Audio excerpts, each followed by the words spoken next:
Olá, querido, tudo bem? Nesse tempo eu queria compartilhar com você um texto que se encontra em Salmo de número 95, a partir desse salmo todo, a partir do verso número 1, vamos ler os 11 versículos desse salmo. Esse salmo é um convite à adoração, e é muito legal a gente estudar esse salmo e perceber o que esse salmo está dizendo para a gente, porque ele tem muitas verdades maravilhosas a nos ensinar e que são tão importantes à nossa vida. Salmo 95, ele não tem um autor definido, a gente acredita que é uma espécie de sacerdote, alguma coisa ligada aos sacerdotes, esse salmo, esse convite à congregação, à adoração. E esse Salmo 95 ele é narrado da seguinte maneira: Vinde, cantemos ao Senhor com alegria, cantemos com júbilo a rocha da nossa salvação. Apresentemo-nos diante dele com ações de graças e celebremos com cânticos de louvor, porque ele é o Senhor nosso Deus soberano, o grande Rei acima de todos os deuses. As profundezas da terra estão nas tuas mãos, e os altos dos montes lhe pertencem. Seu é o mar, pois ele o fez, suas mãos formaram a terra seca. Ó, vinde, adoremos e prostremo-nos, ajoelhemo-nos diante do Senhor, que nos criou, porque ele é o nosso Deus e nós somos o povo que ele pastoreia, o rebanho que ele conduz. Se ouvirdes a sua voz, não endureça o coração como Meribá, como no dia de Massá, no deserto, quando os nossos pais me tentaram, pondo-me à prova, ainda que estivesse visto minhas obras.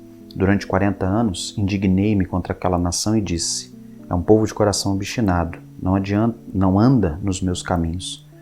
Por isso, jurei na minha ira, eles não entrarão no meu descanso.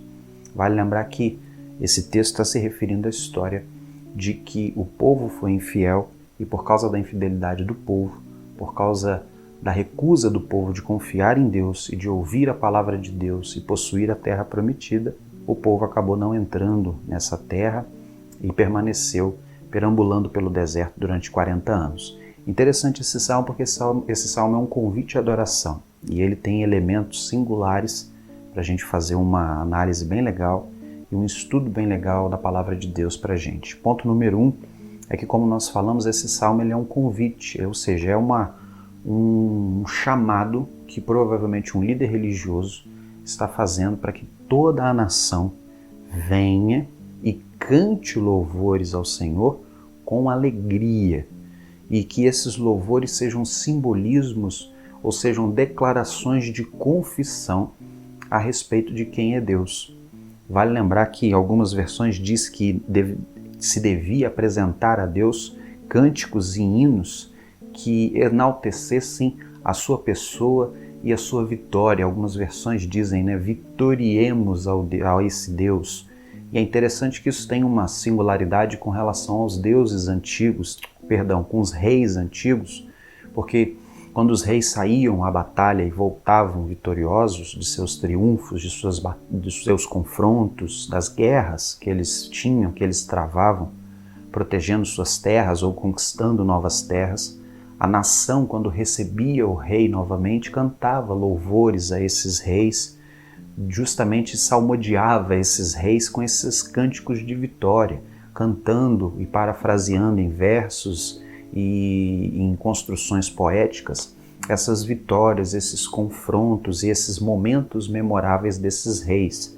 Era muito comum quando a nação percebia que ela tinha sido uma nação vitoriosa por causa de uma batalha de um rei e do seu exército, a nação criar esses louvores enaltecendo a pessoa desse rei e de seus triunfos.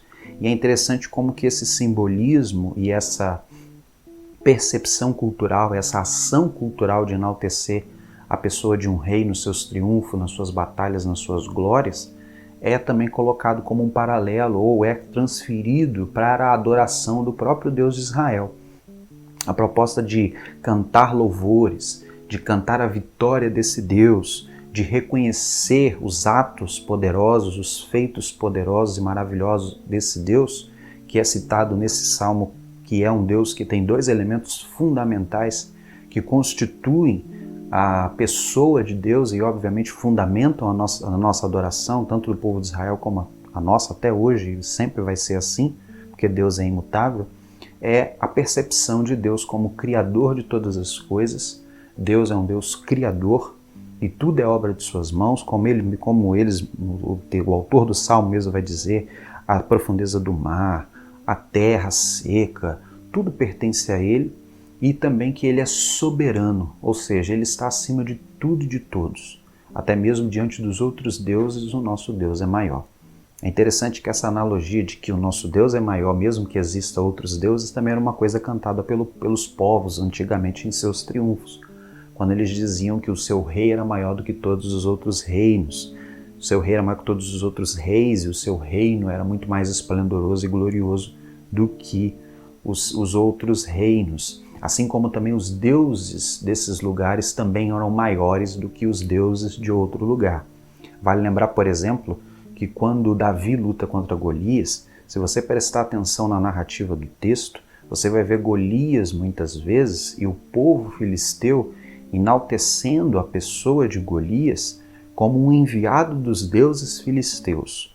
E quando Davi vence a Golias, não houve só uma vitória ali de Davi vencendo um gigante, mas havia também um confronto na narrativa a respeito de qual Deus era maior.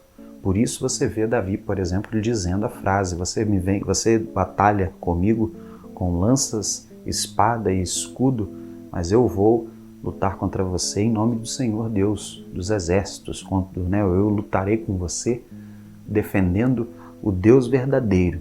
E Davi então vence a Golias, trazendo essa perspectiva do confronto, do quem era o Deus verdadeiro. E isso fica muito singular nessa narrativa do Salmo 95, quando o próprio autor diz que o Deus soberano é aquele que está acima de todos os deuses. E essa é uma verdade absoluta. Ele criou todas as coisas e todos os outros deuses nada mais são do que criação humana ou criatura do próprio Deus. Dito isso, visto que o homem tem feito muitos deuses que nós consideramos que são entidades espirituais, das quais nós não conhecemos, mas que acreditamos serem criados pelo próprio Deus. Sejam anjos caídos, sejam potestades e principados, acreditamos que todos tenham vindo da mão de Deus, criados pela boa mão de Deus. Ou, de alguma forma, esses que são adorados pelos povos também pode ser criação de sua própria imaginação. Deuses que não existem, mas que são adorados por muitos povos. Vale lembrar que Deus criou todas as coisas, e se Deus criou todas as coisas, esses seres, se existem, como potestades e principados que sabemos que existem, anjos caídos, etc., é porque esses se rebelaram contra Deus. Deus não os criou para esse fim, nem com o mal em seus corações, mas também deu a liberdade a eles de assumir uma posição diante, uma escolha diante de sua própria existência. Então, mesmo diante de todos os deuses, sejam fictícios ou espirituais, contrários a Deus, Deus é soberano sobre todos. E por isso, o convite à adoração, o convite a se apresentar diante desse Deus, é interessante que se você for olhar ali a explicação desse salmo, é que o chamado, o convite à adoração é para que nós entremos na presença dele, é para que nós tenhamos comunhão com ele, é para que nós estejamos diante dele. Há uma ideia singular nesse texto de que quando a gente encontra com esse Deus, o que a gente tem que fazer? E aí ele vai dizer no verso 6, adoremos e prostremos, ajoelhemos-nos diante do nosso Senhor que nos criou. Ou seja, diante da nossa adoração, fomos ao encontro desse Deus, cantando louvores a esse Deus e também apresentando a Ele ações de graça, ou seja, ações práticas, palpáveis, que sejam de fato um reconhecimento pessoal de quem é Deus e da importância desse Deus na nossa vida. Isso é singular na adoração. Adoração é quando você oferece a Deus o que você tem de melhor pelo que Ele é e pelo que Ele tem feito. E você expressa com a sua boca, com os seus lábios e obviamente também com a sua própria vida a importância desse Deus para você e quem é esse Deus na sua própria história. Então a adoração está muito ligado a isso. Adoração, muitas vezes, no século XXI, principalmente no contexto da igreja, muitas vezes está muito ligado ao louvor. Aquilo que se canta num domingo, aquilo que se canta porque alguém fez um louvor, uma música dita de Deus, mas isso é uma expressão de adoração. Adoração é algo muito mais profundo. É a dedicação da sua própria vida e a dedicação daquilo que você é e daquilo que você faz em prol do Deus que você serve, em prol dessa presença e desse encontro pessoal que você está tendo com esse Deus. E diante desse encontro, esse encontro precisa ser sempre gerado pelo princípio do respeito e da total reverência, que é o simbolismo da palavra prostrar e ajoelhar. Adoração no Antigo Testamento, segundo um livro, Adoração Bíblica de Russell Shedd, é também prostrar-se. Adoração é justamente quando você coloca o seu rosto em terra. Esse verso 6, ele é traduzido no comentário bíblico Brodmann, que foi traduzido pela Joerp, como justamente esse momento onde eu coloco os meus joelhos no chão e coloco o meu rosto em terra, em total reverência a esse Deus, em total respeito e honra à pessoa de Deus. Essa é a adoração que Deus espera de cada um de nós. Essa adoração do qual você está prostrado continuando o texto, prestar louvor, dar a Deus ações favoráveis a Ele, ou seja, ações que dignifiquem o seu nome e a sua pessoa com a sua própria vida. Nesse tempo você podia fazer um sacrifício, você podia fazer uma oferta. E hoje qualquer ação que justifica, por exemplo, na pessoa do Senhor Jesus Cristo, como bondade, como lealdade, como uma ação de perdão, de misericórdia, de compaixão e principalmente qualquer ação que declare para as pessoas que Jesus Cristo é o Senhor, é uma ação de graça, é um sacrifício de louvor à fé que você professa. Mas é interessante, por último, de que o louvor ele está diretamente inserido com a sua devoção. E o louvor, ou seja, essa ação de reconhecimento da pessoa de Deus e da obra de Deus, isso é louvor, ela está diretamente associada à obediência. É isso que o texto está dizendo, olha, ouça, não endureça o coração de vocês, ouça a palavra de Deus. Finalzinho do verso 7 diz, se ouvirdes a sua voz, não endureça o coração para as ordens e para os mandamentos que Deus está trazendo à vida de você. Porque o texto traz justamente o que aconteceu em Meribá e as situações que o povo de Israel teve que passar por falta de obediência, como falamos, por falta de confiança em Deus, de acreditar que a promessa se cumpriria. Mas é interessante entender que eu louvo a Deus declarando o que Deus é, eu louvo a Deus reconhecendo que Ele é o soberano absoluto, reconhecendo as suas obras maravilhosas, como por exemplo a sua própria criação. Eu reconheço Deus, por todas as coisas que Ele tem feito na minha história, mas eu evidencio a minha adoração e testifico e testemunho a minha adoração a respeito desse Deus quando eu obedeço e quando eu sigo as suas palavras. Não tem como eu professar louvor a um Deus maravilhoso e a pessoa de Deus se eu não coloco as suas verdades como primícia e como verdades enraizadas e praticadas na minha vida. Se eu não pratico aquilo que esse Deus maravilhoso está me dizendo, essa adoração, esse reconhecimento, essas palavras de amor, de carinho e de enaltecimento da pessoa divina, tanto pelas suas ações de bondade, de misericórdia, de graça, de criação, como também esse reconhecimento desse Deus soberano que está acima de tudo, fica sem sentido, entende? É como se eu falasse muito bem de alguém, mas não desse nenhum tipo de crédito a essa pessoa. É como se eu dissesse que o banco tal, ele é o melhor que existe, mas que eu aconselhasse todas as pessoas a fazer todos os seus investimentos em outro banco. Não condiz muito o discurso com a prática, se a nossa prática não enaltece a pessoa de Deus. E a nossa prática de vida, ela está baseada justamente nos ensinos e nas verdades que esse Deus nos traz. E por isso ele fala, se ouvir a minha voz, não endureça o coração.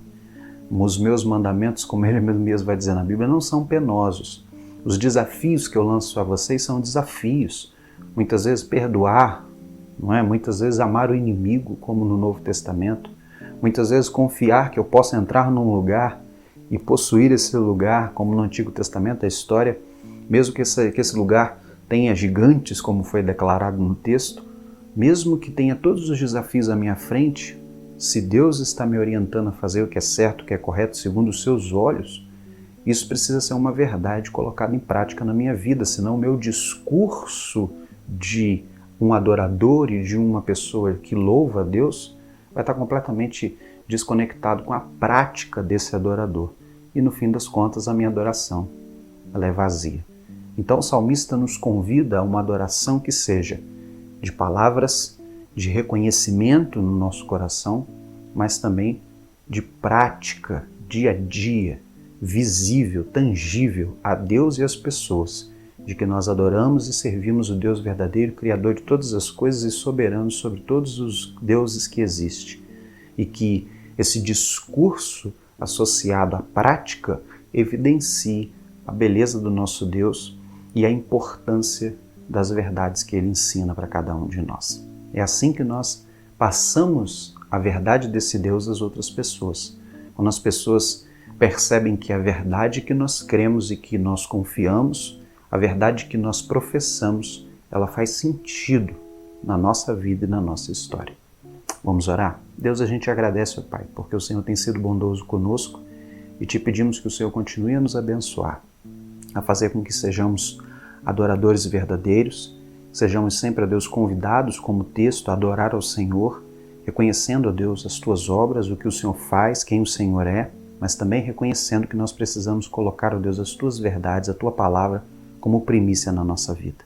Que o Senhor nos abençoe para que consigamos viver assim, porque seremos adoradores que alegram ao Senhor e que adoram ao Senhor em espírito e em verdade. Te agradecemos porque a adoração que o Senhor nos permite é uma adoração pessoal, em comunhão íntima contigo, independente de onde estivermos, se estivermos fazendo aquilo que agrada ao Senhor e enaltecendo a Tua pessoa e reconhecendo os Teus feitos maravilhosos, ali estará um adorador do Senhor. E pedimos que isso sirva de testemunho para muitas pessoas que nos cercam. Nós oramos a Deus no nome do Senhor Jesus. Amém. Amém, querido. Deus abençoe sua vida. Em nome de Jesus.